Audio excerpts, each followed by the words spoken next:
You are joining the series on the Titanic Lie. And I've only covered one DVD in this series of about 5 DVDs. Now we're going to take on the so-called witnesses.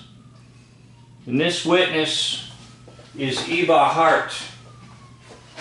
And there's a pun on that. The heart of Eve. Now what did Eve do? Eve brought destruction by her deception, by taking the tree of the knowledge of good and evil.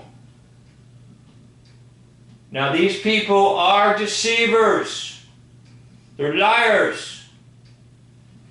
And I'm going to show you that they can also produce these documentaries at very low cost.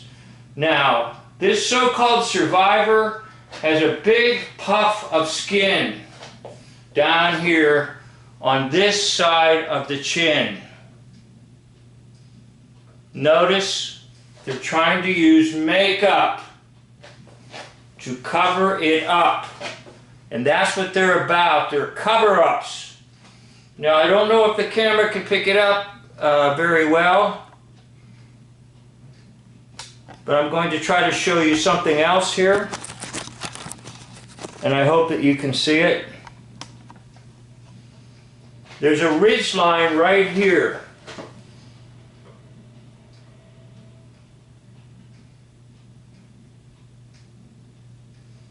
That's because it's kind of a mask with a wig. The heavy, intense glasses are meant to throw you off, and there may be some things added to the ear and down here by the throat. Now I'm going to show you who this is, but I want you to watch it and then I'll show you. Fortunately, they put them back to back, which is kind of another way of telling you that they're just using the same person, the same actor for both roles. My sister lived in New York, and the plan was we were going to stay with her for 3 or 4 days and then get the train through to Canada. So of course she met us.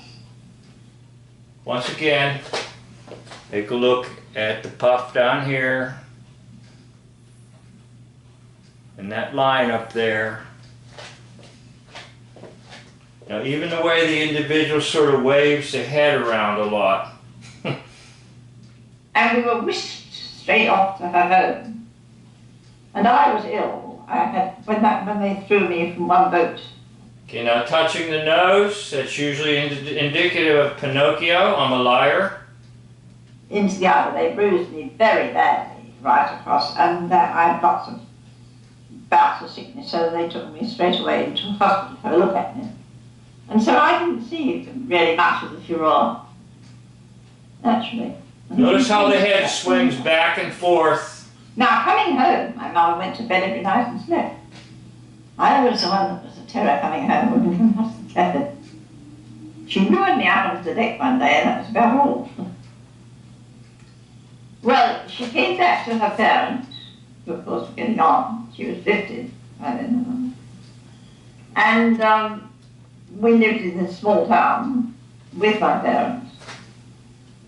And then I had a great musical talent, I was told. Anyway, I played piano very well and I taught. And at 18 I had my voice trained. And I did a lot of professional singing. And she died when I was 23 and I went off to Australia.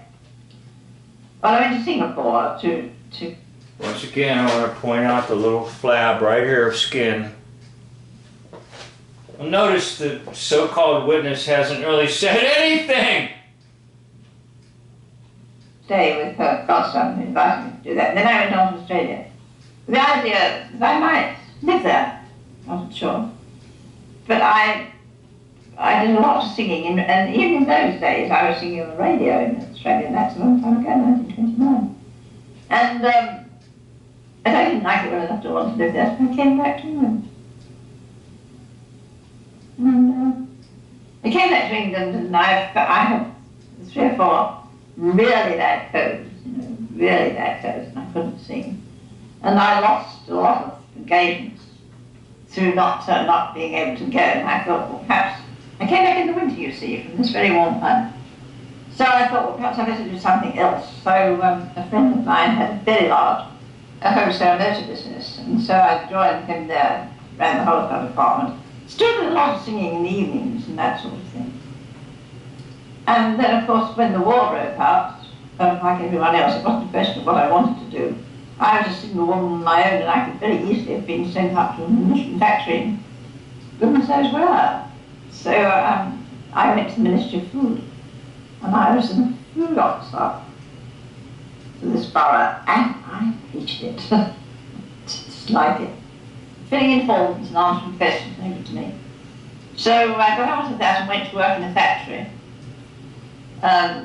where they were making not actually munitions but parts for guns and for what we called bomb slips, or things that the bombs were slipped with, I suppose, out of the airplane.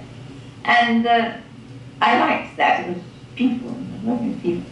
And the director let me join the Industrial Welfare Society and paid for my training. So I became an industrial welfare officer, and that I did to the end of my work. Now notice the younger Eva Hart. And if I show you some pictures of the younger individual that I'm going to identify as the one who's imitating this survivor. And they bring in a dog, because dog spelled backwards is God. They feel they're gods on this earth. The way they control us. The way they lie to us, and we believe all their lies.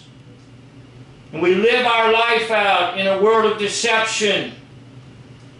Well, no more for me. That dog means God. I am a God. Not me, the speaker, but the one on your screen there. Indeed. Which I loved, because it's dealing with people. In addition to that, I was a magistrate. And I loved that too, because again, it's people. Now I'm so old, I just didn't talk about it. Yeah. Yeah. Looky, looky. Looky, looky. And shortly after the war, Walter Lord, researching his book, A Night to Remember, was trying to contact as many survivors as possible. Okay, so we're going to get the connection now between Eva Hart and Walter Lord, who most likely is just a fictional character too, so-called author of the book, A Night to Remember. A Night. His last name is Lord. Eva Hart is a perfectly marvelous person. She was only 7 or 8, but she was extremely wide-eyed, alert, and remembered, I thought, very well. Okay, it's hard to see, but the piece is down here, the fatty piece, and he shifts his head around all the time.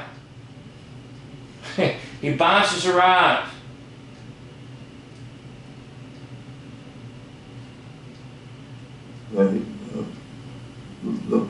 Particularly the awakening of her getting up, getting dressed, getting life, getting up on that, being separated from her father, or whatever, put them in the boat. And she was just a wonderful.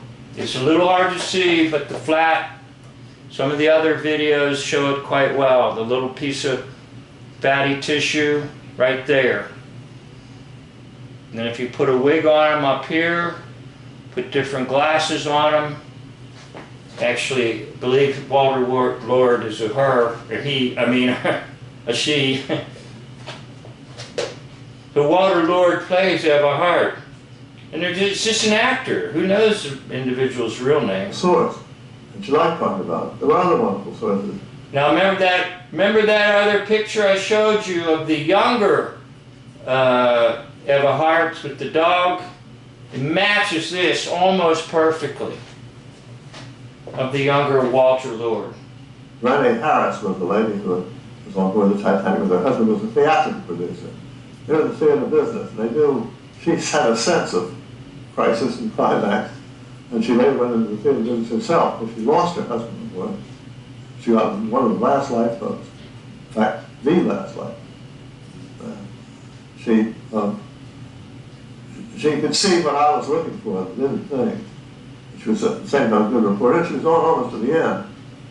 Captain Smith saw her at one point on the bridge where the ship was almost beamed down.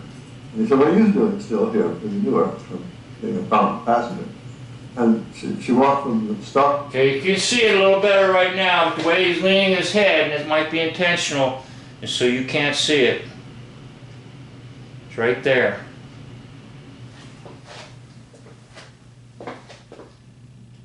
On the port side through the bridge. I think she's probably the last passenger to see Captain Smith. Because she left only 15 minutes after her lifeboat left, the ship went down. Notice how when he was talking his head was tilted?